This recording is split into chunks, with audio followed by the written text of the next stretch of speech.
We are rolling, here we go. Is there a shortage of talking heads on television, on your screens, on your computers, on your laptops, on your cell phones? Is there a shortage of people sitting in boxes like this, rooms like this, talking through big black microphones into teeny tiny little cameras like what I'm pointing at right now? And I'm trying to imagine what you look like. I hope you'll tell me, because I'm now one of them. I've decided to join the ranks of talking heads and start a talk show. So here it is, first episode. My name is Kay Rubacek, and this is Today with Kay.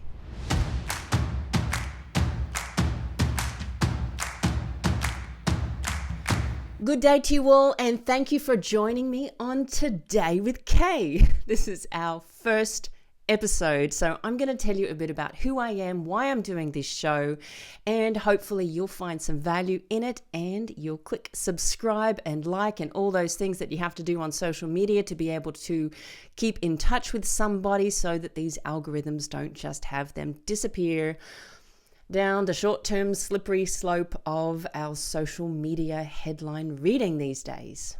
Okay, so my name is Kay Rubacek, and before we get into some headlines and a bit about what else this show is going to be all about, I have to bring you some ads, because that's what these talk shows do, right? Now, when I'm given the opportunity to advertise something, I have to try it out, because otherwise I'm just not going to sell it. Basically, that's how I am. So when I got to try Freedom First Coffee, I love it. It's 100% organic. It's fire roasted in an antique Victorian coffee roaster. Now, Freedom First Coffee decided to go organic because coffee is actually one of the most pesticide-filled food products out there. I didn't know that. Freedom First Coffee has a tagline, tastes like freedom. And I gotta say, I am now drinking Freedom First Coffee every day. So go to freedomfirstcoffee.com, put in the promo code K, K-A-Y, and you'll get a discount. You'll give a few bucks to this show, and you'll be drinking freedom.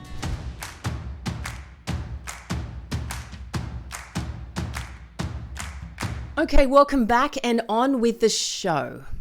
So, let's start. I'm unscripted here, so I'm winging this. But I am so glad to be sitting with you and spending a bit of time together, because that, I think, is very much lacking in a lot of our scripted content, where people are sitting and talking at you instead of sitting and talking with you. So that's what I'm doing. That's why it's Today with Kay, because I am actually sitting here with you. I am unscripted. I have a few notes on my notepad here, but it's just you and me, okay? And what I'm seeing is that we're being fed a lot of lies, but we're not asking enough questions. And we have the capability to ask questions and find the truth, but we have to be willing. So maybe you've seen some of my work on in film, television, in print. I've been in video production, and actually I started in gaming production, educational gaming programs for children. How about that? Almost 25 years ago. And since then, I've been producing content in video, in film, in books, TV shows. You can check out some of my work on my website, kayrubacek.com. Everything from TV shows to feature-length documentary movies to my latest books, all there. But there's a theme to my work, and that's why I'm now doing this new format of talking. And the theme is really exposing communism and socialism. It's a really big thing that I'm concerned about, because my family escaped communist regimes 3 times over 3 generations, 3 different countries. How is that possible? I'll tell you in a minute. But now, since I've moved to the US, originally I was born in Australia. You can probably tell that from my accent. Since moving to the US, I've seen that the US is really under a lot of socialist policies, and we're falling for it. We have the ability to make choices and decisions for ourselves. I think we still do in a lot of ways. We should never give that up. Now, but we have to have the information, and we have to be able to discern, have some discernment, which means making some judgment, making some calls, deciding what you think and what you stand for. And I've had to do that through my work. Some of my recent films have been heavily censored throughout not only the US, but also the world, because I've been exposing human rights abuses in China, the largest communist state in the world. Now, some people say to me, China is not a communist state. Right, it's not. It is run by the Chinese Communist Party, right? Doesn't make it a communist state. They themselves say they are a socialist state. So I'm going to sometimes be interchanging those two words, socialism and communism. If you want to debate me on it, I would love to. I would love to hear your feedback on it. So please put some comments in whatever platform you are watching this on. Put your comments, put your questions in the comments section, or go to my website, kayrubacek.com. That's KAYRUBACEK.com, and send me an email through the contact page, because I would love to hear from you, and I'd love to get your perspectives, and especially if you want to debate on some of this stuff, all for it. That's what makes us human, the ability to have questions and to listen to each other's different opinions. And isn't diversity wonderful? Okay, so back to my story. My family escaped communism 3 times over 3 generations, 3 countries. First in Russia during the 1920s, when the Soviet communists came in, and both sides of my family had to escape. My father's family spent almost 5 years traveling mostly by foot from one side of Russia through Mongolia and down to China, where they found freedom for a short period of time and had to escape again because the Chinese Communist Party had taken over the nation at that point. So communism had spread around the world. Fortunately, my family was able to escape, and they went to Australia. And that's where I met my husband, who had escaped from a different communist country, Czechoslovakia. And that was before the Berlin Wall fell in 1989. So he left 5 years prior to that. And so communism had spread throughout China, throughout the world, actually, in so many places at that time. Now, there's so many people who say to me, okay, that sounds like my family. And it does. How many of you know someone who says, well, actually, my family escaped communism too. Oh, my family escaped socialism. My family escaped tyranny. Yeah, you're right. There are a lot of us. But how many of us are talking about it? I've interviewed more than 100 survivors of communist tyranny, mostly from China, but also from other countries as well. And not only survivors, victims, but also perpetrators, people who were involved in what we would call criminal activity. Under communist regimes, they don't call torture, coercion, bribery, even murder criminal activity, unless it falls within, unless they want to go after someone. All those things are allowed under communist socialist policies. So, but according to, my standard and a lot of other standards from, I would say, people in America for sure, that I've interviewed people who've been involved in brutality and persecution. And it is absolutely eye-opening when you start to realize that they are victims as well. And it starts to make you have a different perspective of the news headlines. And that's why I'm doing this show, because I'm giving you a bit of insight into my perspective. I'd love to hear your perspective, and this is a good time. If you haven't already, please click like in the video platform you are watching this on. hit subscribe. If you are listening to this on a podcast, please click the whatever button it is to follow and subscribe. And I would really appreciate a review. If you're going to give a review, I've been told that you need to give a 5-star review to help actually grow a podcast, and that if you give anything less, then it actually doesn't help the podcast that much. So if you're not enjoying this, don't bother giving me a review. I will not think badly of you at all. I'm just so glad that you're listening. If you are enjoying this, click the 5-star review button, because that actually helps. Okay, now I said I'd been interviewing people who survived communism. Let me show you a little bit of show and tell, some of my work, and you may like to check some of this out. The perpetrators in this book, who are China's Walking Dead, they call themselves the Walking Dead. Scary stuff, but I tried to make it not scary. If you read the reviews on Amazon, someone said that my dry sense of humor actually got them through. Thank you very much for that Amazon review. And if you have read the book, please give me a review on Amazon. I would greatly appreciate that, and I appreciate you for reading the book, whether you give me a review or not. Now, other 2 movies that I've made recently, people say I work on scary topics. I like to think that I don't, but they're probably right. This movie, Hard to Believe, screened on PBS. Yes. Kudos to PBS, as well as other platforms. If you're in college, you can get this on Canopy. It's streaming on other platforms too.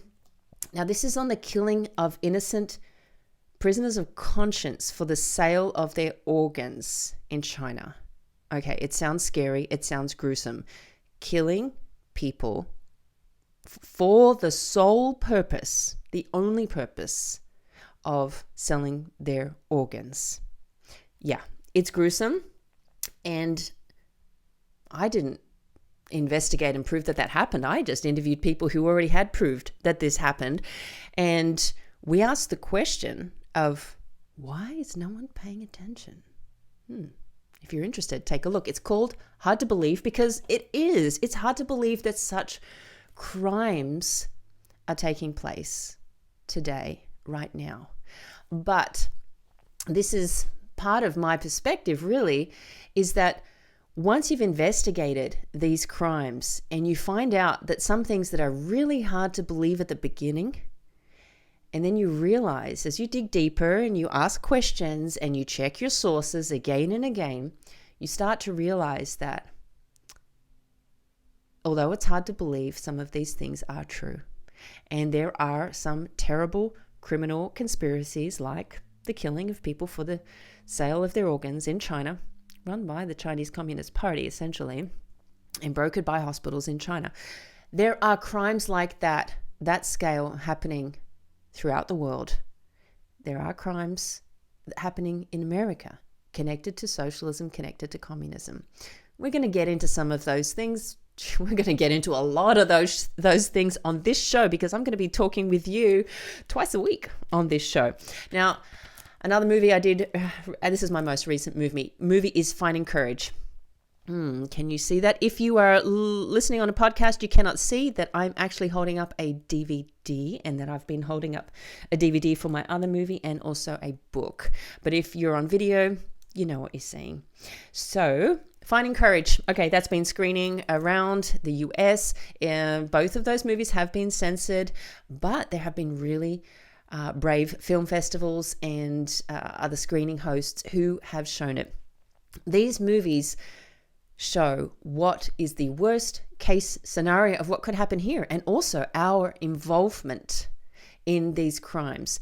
Now, when you start to see the crimes taking place in a criminal state run by the Chinese Communist Party, then you start to understand what's going on around our environment right here in the US or wherever else you are in the world. If you're not in China, I don't think anyone in China is going to be able to listen or watch this. If you are, let me know. I'd love to know, but don't put yourself in risk. I've had the opportunity to interview people inside China for my movies, and I've said no because I just don't want them to put themselves in danger. If you are, stay safe. I really appreciate you. So these are the these are the kind of investigations that I've done that have brought me to doing a show like this. Two other investigations that I want to mention. One is that I was detained and spent a day in a Chinese basement prison cell in 2001 for being a human rights activist. Not something that everyone can necessarily say.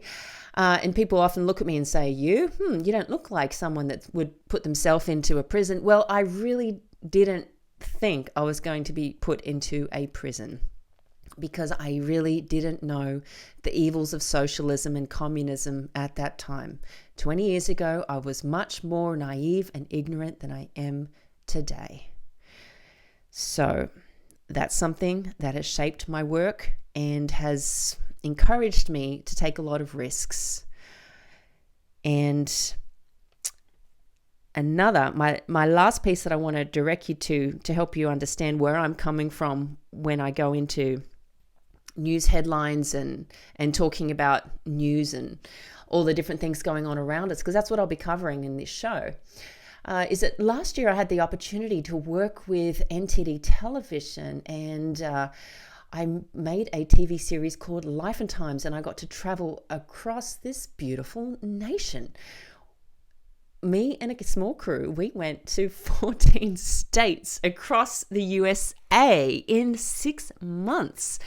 And over the year, we put out 22 mini documentaries on a whole range of different things. And it was just so refreshing and eye-opening to see you, to see people across America, regular Americans doing great things. And, sometimes, I enjoy interviewing people, but I really enjoy interviewing regular people, I gotta say. And I just think everyone has a story. Everyone has value. Everyone has innate, wonderful qualities and a unique personality. And I love the diversity. And in America, we've been taught here, certainly Americans have been taught to look down on Americans. And around the world, we've been taught to look down on America, American values, and Americans. Not proud to say, but I was raised in Australia to look down on America and Americans as selfish. And didn't quite understand that. I was taught to, love Hollywood actors, love McDonald's, Coca-Cola, but hate America. Ooh, I didn't like that. But I didn't know any better until I moved here. And I won't get into too many stories today, but boy, do I have some great stories about America and American people, which is another reason why I am doing this show. So everybody's advertising gold, right? I'm sure you're hearing it on most conservative podcasts. Well, I'm doing it too. But don't come to me for investing advice. I am not the person to talk to about that. You need to talk to someone who really knows what they're talking about. Talk to Ira at ourgoldguy.com. That's ourgoldguy.com. You take a look at his website and you'll see, okay, his first headline at the top of the website says, "The Biden regime and globalists don't want you owning precious metals." Okay, if that gets you interested, talk to Ira at ourgoldguy.com. Mention my name. I'd appreciate that. It gives a few bucks back to this show, but go to someone that you can trust, talk to them, see if they are someone you want to work with. Check out his website, ourgoldguy.com.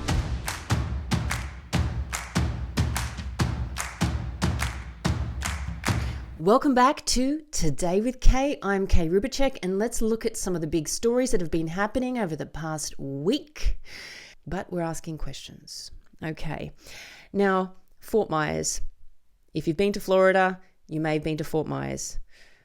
Absolutely beautiful place. I was there earlier this year. I have friends living there, and it has just absolutely devastated. You can see that from the footage. And the Hurricane Ian came through. Now, it is devastating for the state of Florida. The response seems to have been pretty great from the government. When you look at it politically, people on the ground are still suffering. The last count that I saw was 100 people, just over 100 people have died due to Hurricane Ian. Also, there's still hundreds of thousands of people without power, houses without power. And of course, when we have a disaster strike, things get politicized. Now, something that's very interesting to note. When I was following the hurricane, the same day, the Nord Stream pipeline got sabotaged, blown up underground with explosives. And I saw an image, look at this image, of the surface water above where the Nord Stream pipeline was damaged. And if you just look at it briefly, it looks like a hurricane clouds, storm clouds, right? And I looked at it and I thought, oh, gee, that must be Hurricane Ian. What's going on here? It wasn't. It was the Nord Stream pipeline. And I found that that was a very interesting timing of events, because people who may normally be paying attention to something like something as big as the Nord Stream pipeline were distracted by Hurricane Ian. So this is something that happens with media reporting. Sometimes it's done intentionally, sometimes coincidentally. Oftentimes it is intentional. Media want us to focus on certain things. Now, it just happened to be that the Nord Stream pipeline was blown up the same day that Hurricane Ian was going through and wreaking havoc and destruction through Florida. So a lot of people weren't paying attention to the pipeline. And if you look at the pipeline issue, there is still no answers yet as to who did it. And I'm sure Russia and Putin have done some really bad things, but would they seriously do that? So no one else has claimed that they have committed the crime, absolutely a crime, and that needs to be investigated. But look at the timing, look at the media. Now, the other thing with Florida is that, of course, we've got midterm elections coming up. So President Biden has gone down to Florida to meet with Governor DeSantis, and people are happy, sure. Nice time to shake hands and help. People are also complaining that Biden chose to go to Puerto Rico before Florida, sent $60 million in hurricane relief first to Puerto Rico. There's complaints about that. Now, the other thing you look at is the money. I always say follow the money. That's where you get a lot of answers.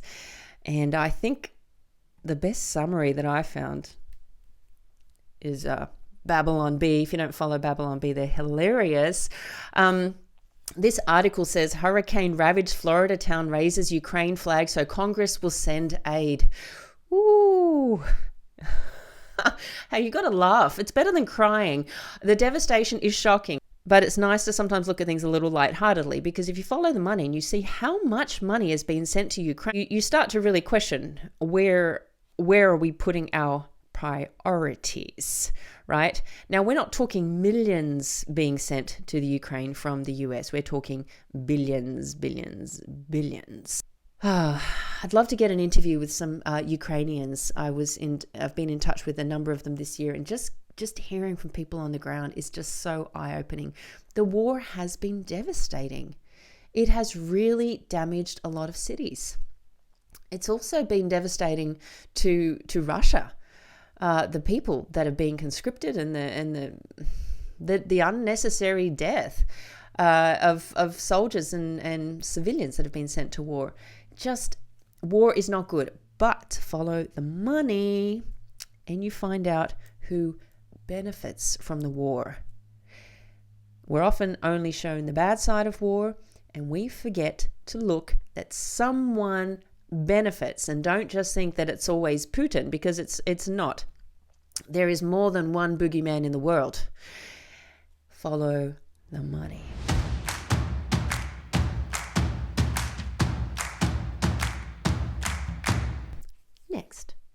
midterm elections.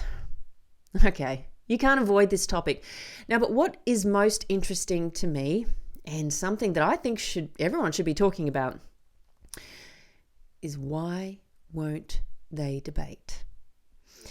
Now, I'm not going to say which party isn't debating, because I think we should just look at it as in, if someone wants to run for a representative position in the US government, if you want to vote for someone to represent you, they should, in my opinion, at the very least, be able to verbalize what they stand for and how they are going to represent you. When someone can debate, they don't have to be a lawyer. They don't have to be a Harvard-trained professor. They don't need to have a PhD. They need to have a clear head. They need to know what they stand for, and they need to tell you, and they need to tell their constituents or their potential constituents. Now, the fact that we have so many states where certain representatives of a particular party, they're all on one side of the fence and they're refusing to debate. I'm not taking sides on the party right here. I say just look at the facts. Why is it that in New York we have a Democrat governor that is refusing to debate with a Republican congressman? In Pennsylvania, we have another candidate refusing to debate. Another candidate. In California, Governor Newsom refusing to debate State Senator Dale.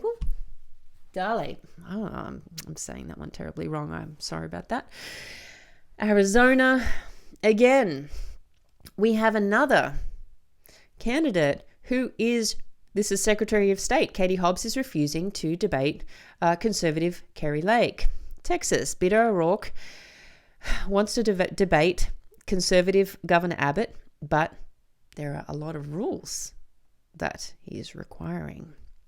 Now, if someone cannot debate, I question their ability to represent me.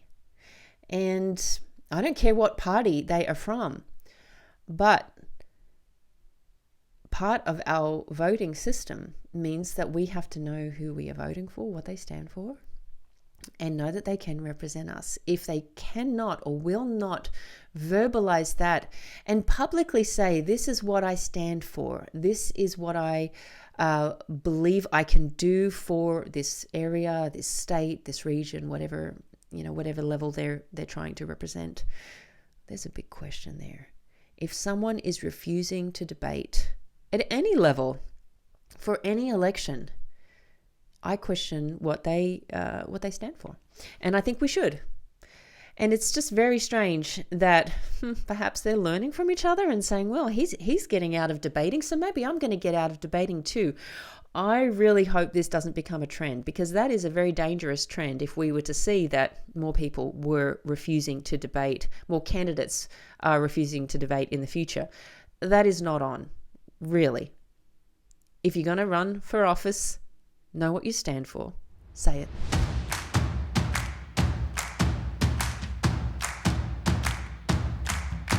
Sometimes often we're seeing doom and gloom and stress and anxiety everywhere, but don't worry. Okay, stay calm. Take a big, deep breath.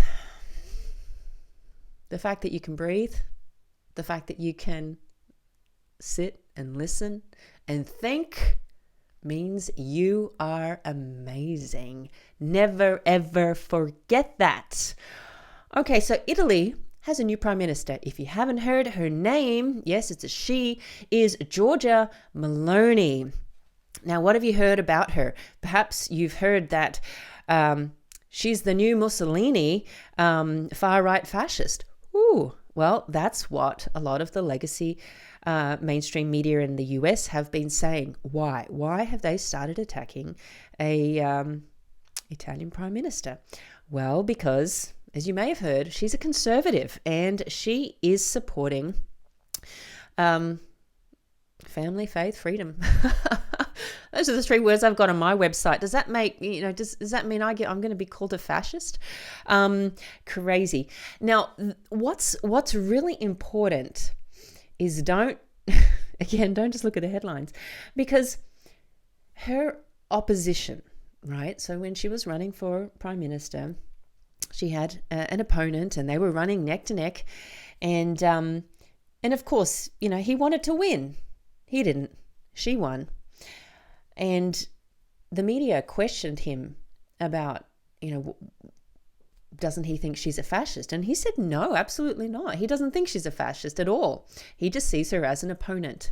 And that's where you start to get other sources to either confirm or question the headlines you're being told.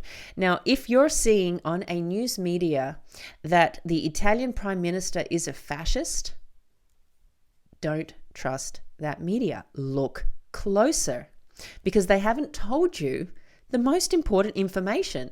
That one, she's never said. They can't find anything I haven't been able to find anything that she has said that would prove her to be a fascist. And even her opponent has confirmed he doesn't see her at all as a fascist. So when someone starts calling someone a nasty name, they label them. This is how communist socialist policies work, is they label someone and they make you want to hate them. They make you want to look down on them and think that you are better. Don't fall for it. You are better than that. You're not better than them. Right? Who am I to say I'm better than anyone else? But you are better than that tactic. You've got a brain, you've got a heart, you've got a mind, you've got a soul. Use them all. Remember your power. You are amazing. Look at the headlines around you and go a little deeper. Ask some questions. If the headlines you're being given are not trustworthy, question that source. Go deeper. Thank you for tuning in with me today on Today with Kay. You are listening to Kay Rubacek. Now, if you're listening to this on a podcast, please subscribe to get the next episode in your inbox, however that gets to you. If you would like to give me a review, please give a 5-star review, because that's what the algorithms of these platforms like. If you don't like the show, don't worry about giving me a review at all. It's actually better to give a no review than a 5. It's better to give a no review than a less than 5-star review, if that makes sense. Now, if you're watching this on a video platform, Rumble, or I think I am on YouTube, I think still, please click like and subscribe. And thank you for joining me all this way through on this first episode. Please give me some comments, give me some questions. I want to answer them. If you want to debate me on something, let's do it. I'm going to be starting doing interviews next week. I have some great guests lined up for you. So do subscribe, do tune in, go to my website, kayrubacek.com, sign up for my email newsletter so that you will never be unsubscribed and miss out any information, even if I do get censored for some strange reason on some platform. Who knows these days? So I will see you next time on Today with Kay, and until then, have a great